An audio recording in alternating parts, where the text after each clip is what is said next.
Is Kentucky back? Let's break it down. This is a team that struggled with 4 early losses to pretty good opponents. However, with wins over a pretty good Indiana team and a pretty good St. John's team, I think this could be the turning point. But the main reason for the turning point is because Jaden Quainitz is back.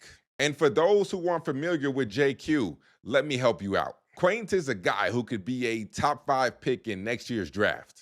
The way that he can impact the game defensively is kind of similar to what Anthony Davis was able to do on a college stage for you Kentucky fans. He can switch 1 through 5. He's a freak athletically, so he can protect the rim at a high level. He's a consistent lob threat, and he plays so hard every game that you have to match his physicality, his effort, every single possession.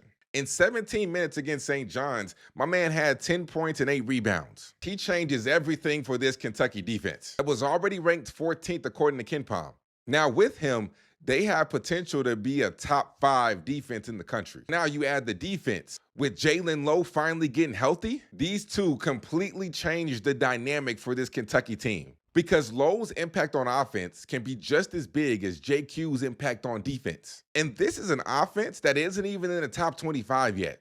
Now, the biggest problem that I think Mark Pope and this team will run into is minute distribution. In the game against St. John's, you had 9 guys log double-figure minutes. Anybody in hoops knows that is not sustainable. You have to find your core group of guys. And with Lowe and JQ into the equation now, Mark Pope and his staff will have to find ways to trim minutes from certain players because Lowe and JQ are 2 guys that will be exceptionally hard for you to pull off the floor. I'm just glad I'm not Mark Pope.